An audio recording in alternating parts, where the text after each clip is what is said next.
Hello chère âme créative, ici Victoria Bonheur, accompagnatrice en évolution personnelle. Aujourd'hui, c'était pas prévu, j'ai décidé de faire un live pour te parler de la colère, puisque nous sommes dans la saison de la libération. C'est une occasion aussi de te libérer de certaines émotions, de certains schémas aussi que tu peux avoir vis-à-vis de certaines émotions. Et ouais, j'avais aujourd'hui envie de parler de la colère parce que c'est mon sujet de prédilection. J'aime beaucoup parler de tout ce qui est politiquement correct, dont j'aimerais qu'on se libère un petit peu parce que ça entrave tout ce qui est naturel pour nous, tout ce qui, enfin, en tout cas pour beaucoup de choses, ça entrave ce qui est naturel pour nous et bien souvent ça vient à l'encontre de nos valeurs, de ce qu'on pense viscéralement être bon pour nous et pour les autres, sachant qu'on ne peut agir que pour soi, malheureusement. Donc voilà. Donc aujourd'hui, j'avais envie de parler de ça. Pourquoi? Parce que la colère, c'est une émotion que personnellement je ressens souvent et qui m'aide à avancer. Selon moi, c'est une émotion qui aide à agir. Et d'ailleurs, pas que selon moi, puisque la colère, c'est vraiment une énergie combative qui va te permettre d'aller vers l'avant, d'avancer justement et de sortir de la situation dans laquelle tu es et que tu ne trouves pas agréable, confortable, correcte, et etc. Alors, bien souvent, on se met en colère. Alors, je rappelle quand même que colère, je ne parle pas seulement de la colère noire, je parle de tout ce qui est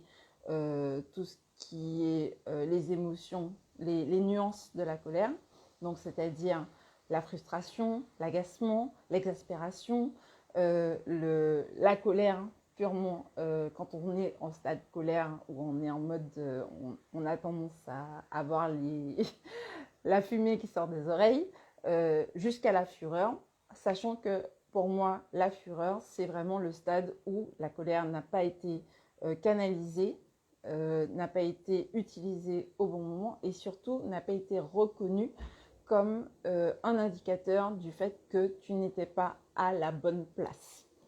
Et donc du coup, comme ça n'a pas été ni reconnu, ni canalisé, ni pris en compte, mais en fait, ton système se met en mode violence contre toi et peut-être envers les autres aussi, parce que c'est un peu comme quand le feu prend et qu'il envahit tout l'espace. Donc, la colère, qu'est-ce qu'elle t'annonce? Elle t'annonce que tes besoins n'ont pas été respectés. Peut-être tes valeurs n'ont pas été respectées. Je rappelle que les valeurs, c'est tout ce qui donne du sens, qui est tellement important pour soi que ça donne du sens à notre vie. Et bien souvent, quand nos valeurs ne sont pas respectées, ça nous fait changer d'humeur de façon quasi instantanée. Et c'est d'ailleurs comme ça qu'on sait que c'est très très important pour nous. Donc les valeurs et surtout les limites qu'on a posées ou pas, mais en tout cas nos propres limites n'ont pas été respectées. Donc c'est important de prendre ça en compte quand tu te sens en colère, quand tu te sens frustré, quand tu te sens agacé. C'est parce que ton corps essaye de te dire que la situation dans laquelle tu te trouves à l'heure actuelle ne te convient pas. Elle t'a peut-être convenu pendant longtemps, elle t'a peut-être jamais convenu, mais en tout cas, à l'heure actuelle, à cet instant T, ça ne te convient pas. Donc, bouge. C'est vraiment ça le signal de la colère. Fais quelque chose, prends une décision, dis quelque chose pour que la situation change. Et je tiens à dissocier le fait de ressentir de la colère et le fait d'agir de façon colérique. J'en ai déjà parlé dans certains lives, dans certains échanges rayonnants, je ne sais pas si tu les as vus, mais c'est important de dissocier les deux parce qu'il y a ce que tu ressens que tu ne peux pas forcément contrôler instantanément, même si tu peux décider par la suite ce que tu en fais, et il y a la façon dont tu agis. Je peux être en colère et sourire parce que à ce moment-là, je sais que le bon la bonne réaction, entre guillemets, sociale, ça va être de faire bonne figure et d'attendre. Par contre, j'ai pris l'information que la situation à l'heure actuelle ne me convient pas et donc du coup que je vais bouger. Je vais sortir de là et je vais surtout faire en sorte que la situation dans laquelle je suis change. Ça peut être parce que quelqu'un t'a dit quelque chose qui ne te convenait pas. Ça peut être parce que tu as agi d'une certaine façon et que les conséquences ne te conviennent pas. Ça peut être parce que quelqu'un d'autre a agi et les conséquences ne te conviennent pas. Si jamais tu es en interaction avec quelqu'un d'autre et que c'est cette interaction-là qui a causé ta colère, je rappelle l'interaction, pas forcément la personne, puisque vous êtes deux à interagir pour que ça crée une situation, il est important que tu te demandes comment est-ce que tu aimerais te sentir, comment est-ce que tu aimerais que la relation évolue, etc., etc., pour savoir vers où tu vas faire le prochain mouvement. Et non pas seulement te concentrer sur ce qui t'a mis en colère. Parce que si jamais tu te concentres, quand tu es en colère, sur ce qui t'a mis en colère, tu alimentes la colère et tu alimentes le feu. C'est comme si tu avais un feu de bois ou un feu d'essence et que tu venais rajouter du combustible. Ça ne va pas éteindre la colère et ça ne va surtout pas te faire changer d'endroit. Donc, c'est important que tu prennes en considération le signal que ton corps t'envoie sur le fait que tu n'es pas à ta place ou que tu n'es plus à la bonne place. Et ensuite, que tu décides vers où tu veux aller. Parce que pour y aller, il faut savoir où tu vas aller. Enfin, en tout cas, pour être sûr que tu vas dans une direction qui te fait du bien, il faut d'abord l'identifier.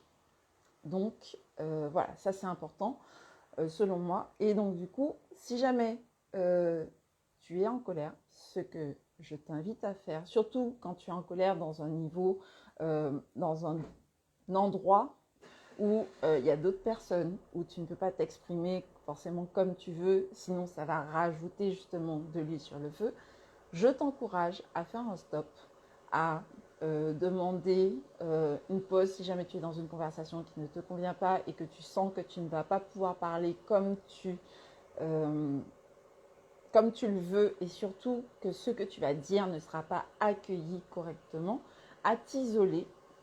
Tu peux aller aux toilettes, tu peux sortir faire un tour ou si jamais tu es dehors, tu peux rentrer quelques instants, mais tu vas bouger de l'endroit où tu es et ensuite tu vas respirer et te poser, enfin en tout cas c'est ce que je t'invite à faire, respirer profondément, au moins 3 fois, on inspire, voilà, comme ça, on fait ça 3 fois et ensuite on va se poser la question, qu'est-ce que je veux? Qu'est-ce que je veux ressentir? Qu'est-ce que je veux vivre? Qu'est-ce que je veux expérimenter? Vers où je veux aller? Pour ensuite décider quelle est la prochaine étape, quelle est la première action que je puisse faire là tout de suite pour me rapprocher de cet objectif. D'accord? Donc c'est vraiment très important parce que la colère, c'est de l'énergie. C'est une émotion, donc c'est de l'énergie. Cette énergie-là, si jamais tu l'utilises pour alimenter le feu, eh ben, tu en auras davantage. Si jamais tu la gaspilles à te faire du mal, alors quand je dis se faire du mal, ça peut être se faire du mal physiquement, mais ça peut être aussi se faire du mal psychiquement, à retourner la colère contre soi, à se culpabiliser, à se dire je ne devrais pas ressentir ça, etc., etc. Chaque émotion est légitime, d'accord?